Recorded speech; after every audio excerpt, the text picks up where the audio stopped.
am just looking for an open relationship and started using tonight with your best friend Han.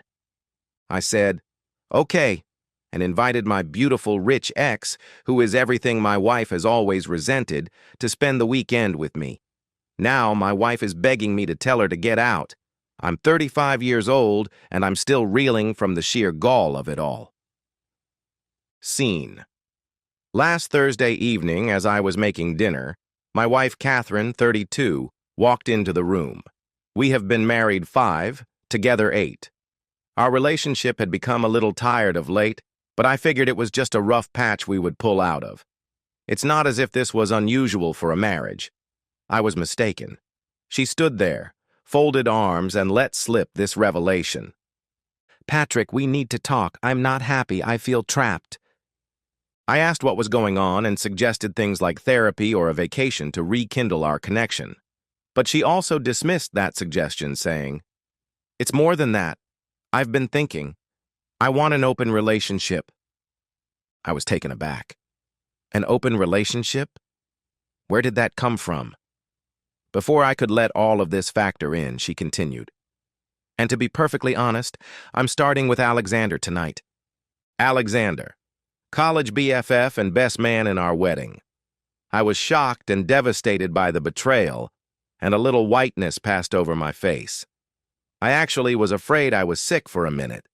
She stared at me as if I were to suspend my disbelief. I sucked in a deep breath and clarity enveloped me. This wasn't a dialogue. It was a pronouncement. Not a request for, but a dictate of, the terms. And to involve Alexander seemed a cold-blooded betrayal. Her smile was smug, as though she were self-satisfied. "Oh, okay. Well, that was easier than I expected. I'm getting ready. Alexander is picking me up around 8. And with that, she flounced out of the room and left me in a muddle of amazement. Yes, I was hurt. But underneath that hurt, a seed of determination started to sprout. If this is what she wanted to play, let's play. I got my phone out and tapped on a number I hadn't called in years. Rachel, my 35-year-old ex-girlfriend, for whom Catherine had always had an unhealthy fear. Rachel is doing well for herself. She has her own tech startup, travels often, and is quite beautiful. Catherine had always been jealous of Rachel, if you can believe that, and even though we parted on very friendly terms, we even went on a double date with our new significant others, she was always paranoid about her. I tried her, and she picked up on the third ring. "Hey, Rachel, it's Patrick. Long time no talk. Now, this may come out of nowhere, but what are you doing this weekend?" "Patrick? Wow. Nothing concrete. Why?" "What do you think about a surprise coming by? My treat. Stay at my place. I now, all of a sudden, have a free weekend." Rachel, always observant, knew something was wrong. "Patrick, what did she do?" "Oh, another story. Or when you get here," I answered. "Just a sec." 5 minutes later. "Well," so Jill had to hand over a lot of power to someone above her, not in the hierarchy, just as an employee. "So, are you in?" "Consider my bags packed. Send me the flight options." I made a reservation for her on a first-class flight the next morning. The house is solely in my name. I inherited it from my grandparents, so we don't have joint accounts or assets. Catherine has a car, and I have a car. Just before 8 p.m. Catherine left, all smiles and flutter, without so much as a glance in my direction. It was deafening in the house, and it was filled not only with my hurt, but also with anticipation. She wanted us to have an open relationship? Then let's see how great she thinks it is when she's on the receiving end. Update 1, 3 days later. The weekend was eventful. Catherine acted exactly as expected, like a spoiled brat. Rachel arrived Friday morning. Even more lovely than I had remembered, we easily re-established the rhythm of our nightly repartee.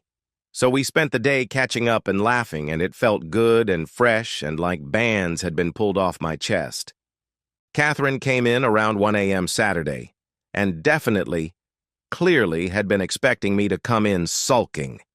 Instead, she came into the living room where Rachel and I were drinking wine and watching a film. The expression on her face was absolutely priceless. "What? What is she doing here?" she demanded, her voice icy. "Oh, hey, Catherine. You remember Rachel?" "What the fuck is happening?" Catherine asked Patrick, seething. "Well," I answered, "you said we were in an open relationship now, so I invited a friend from my past to stay for a few days while you went out with Alexander." I kept my voice even, but I felt a rush of pleasure on the inside. Her face changed from bewilderment to fury as she said, "An open relationship does not mean you invite your ex to move in with us without talking to me about it." I calmly responded, "Is it? You did this brand new thing with my best friend without ever saying anything to me about it. I'm just playing by your new rules. It's my house, for one thing." Rachel, for her part, sipped her wine placidly as if watching a reality show. Catherine fired, "Alexander is your friend. This is a stranger." "No stranger, Catherine. Alexander is my friend, whom you made the decision to sleep with." She started spluttering, "And you can't do this. This is disrespectful. I live here too." I said, "You're welcome to remain here under the conditions you set down. Rachel is guest in my house for the weekend. Fuck both." Rachel stomped her foot in anger and ordered Rachel to get out. "That is not going to happen, Catherine. I have company. Seems fair to me." "Catherine, I promise I won't overstay my welcome," Rachel threw in. 9/I-18. "Patrick invited me for the weekend and I will be gone Sunday night." Catherine turned on Rachel. "You orchestrated this. You are blowing up my marriage." «Зрение вы знаете от того, что Патрик намекнул не на самом деле. От того, что Патрик намекнул, вы делаете отличную работу сами. I'm only here for a friendly chat." Catherine went to the spare room, slamming the door behind her. The rest of Saturday was Sid Carey. Catherine refused to even be in a room with us in it, and glared at us any time we did. Rachel and I pretty much ignored her. We had a great day. Went out for brunch, took a nice walk in the park. Catherine later stormed into my kitchen to tell me I had to make Rachel leave and that she was humiliating me. "Alexander was so uncomfortable that she was here," she griped. I replied, "Interesting. Was he embarrassed when he was with my wife? That's different. We have chemistry." "Then you're only doing this to hurt me." "I'm doing this because you are the one that started these new rules. I'm playing by them. You don't get to say that they apply only to you." Tears burst forth as she begged, "Don't you love me now, Patrick? How could you do this to me?" "How could you do me like that, Catherine?" I hissed. "No! The real question, Catherine, is, how could you fuck me over with Alexander and you thought I'd be okay with it?" No answer, just more glares. Rachel was heading home the next afternoon, and Catherine was still being a passive-aggressive jerk, even letting a cup of coffee slip out of her grip and onto the suitcase Rachel was using. She even believed that she was entitled to shift the terms of our marriage by herself, cheat on me with my best friend, and I would just grin and bear it as she took over our new arrangement. That was not going to happen. Update 2. 1 week later. Rachel left as scheduled on the Sunday before. There was no one like Catherine, and the second her Uber pulled away, she went off. "Now that she's dead, we can have this proper chat. You've gotten your little revenge tantrum out of your system." I stared at her in disbelief. "Catherine, we have nothing more to say. You walked through this door. It will either remain open or shut permanently, which equals we get a divorce." "Don't be dramatic. You wouldn't divorce me." "I'm not giving up Alexander. He understands me." The next couple of days would be chock full of passive aggression. Catherine would talk loudly to Alexander on the phone in front of me and say things like, "Oh, Patrick's just being sensitive. You know he'll get over it." She invited Alexander to dinner, and I could hear their laughter from the home office. As I came out, Alexander appeared a little crestfallen, and Catherine pale, but determined. I said, "I think you need to leave." "You can't throw him out. I brought him." "It's my house, Catherine. He's no longer welcome here." If you want to look at him, look somewhere else. Alexander muttered his apologies and made a hasty exit, leaving a fuming Catherine in his wake. You're trying to control me. You're possessive. Then she played dirty. About a week ago, my boss called me and let me know that HR had received an email from an anonymous sender claiming that I was an emotional wreck and creating a difficult work environment. It insinuated such erratic behavior and drug use and was an obvious attack on my career. I was appalled. Thankfully, I had a really good relationship with my boss in HR, and I calmly explained my situation and assured them that I was clean and that I would be willing to take a drug test if they needed me to. They got it, but it was humiliating. That night, her sister Deborah came over, spoiling for a fight. Patrick, you've made Catherine a wreck. You humiliated her with that woman and threw her new woman out. Look, I said. Catherine wrecked our marriage by fucking my best friend and saying she wanted an open relationship on her conditions. She emailed something nasty to my work. I'm really not being mean. I'm stunned by what she does. It was just the same arguments going round in circles. But now it's not just me that's bad, it's me that's evil, and everyone who knows me knows I just want to curl up and die. I'd run away and sleep in the woods if it weren't so cold and wet. I can't be the one who broke you. When she had left, I said to Catherine, "This is getting out of hand. Unequivocally. Unacceptable. And that email to my establishment is unacceptable. I want you to get your stuff and leave my house." "You can't kick me out. I have rights." "Actually, no. The house is in my name only. I consulted a lawyer. You've got 24 hours to get your necessities together. You can make a time for later to come and pick up the rest of your stuff." She was terrified, furious, and in tears. "You're doing this for Rachel, aren't you?" "No, I'm doing this because you threw me under the bus, treated me like a second-class role player, put my career at risk, and then literally thought no more of it." She screeched about how I had no heart and how I would regret this, that she wouldn't take anything.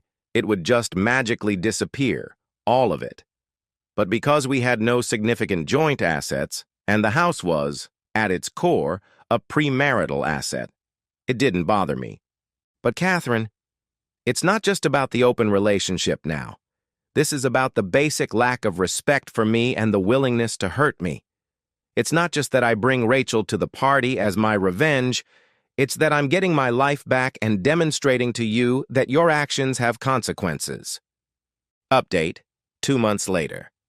It's been a rough couple of months since I drew the line for Catherine. My life is mostly peaceful now, and it feels freeing. Catherine did not take the 24-hour eviction notice well. They both were crying. She called her mother, who called me to tell me how hopped up she was. I stood firm. The solicitor came in to meet me in person and have a solicitor-client professional meeting with me and prepared and completed an eviction notice for me to hand to Catherine. And eventually, she'd retreated, taking just what she needed. A week later, Deborah and their mother returned for the rest of her stuff. It was a tense atmosphere, full of attempts to assert dominion over things that weren't hers. I was fortunate enough to have had a friend in attendance, acting as a witness, while I stuck to the facts. If it wasn't in her name or bought with her money, it was mine. They stalked off saying I would get what was coming to me. My ex-best friend, Alexander, attempted to contact me with apologies and excuses, but I blocked him everywhere. The betrayal from him stung no less than Catherine's. The usual happened. Catherine shacked up with Alexander, though our mutual friends later told me it only lasted 3 weeks. Not used to being spoiled by any way of life other than the one I provided, and having expectations for Alexander to fully feed that era of hers, she was quickly disenchanted. Catherine tried to take legal action, delivering a letter from a lawyer demanding spousal support and half the value of the house. My lawyer quickly shot that down, reminding him the house was an inheritance and a non-marital asset. The crybaby backstabber that she has trotted out her smear and the support of some who will believe any tale, but I only lost a few I didn't want to keep. My real friends, and Rachel, who has been an amazing support for me, stood by me. Catherine, last I heard, had to move back in with her folks. Deborah is still posting cryptic rants on social media about toxic men and narcissism, but their drama is not my drama anymore. This has been the most gratifying aspect of this whole process, seeing the fallout of her entitlement. She thought that she could run our marriage on her terms, abuse my home for her affairs, and try to damage my career while expecting me to sit at home and be a good little boy. She wildly underestimated. Rachel coming over was only the beginning. The true revenge was in methodically ripping apart the complacent life that Catherine had assumed, thereby following reason and the law. The space in the closet where her clothing hung? Pure satisfaction. The fact that she is back under her parents' roof, while her red-hot open relationship dream has gone up in flame, is quite satisfying. I've repainted the spare room and turned it into a real gym. My house is mine again. It will take time to heal from the betrayal, but I am not a doormat. She wanted an open relationship. I opened the door and invited her out. Good riddance.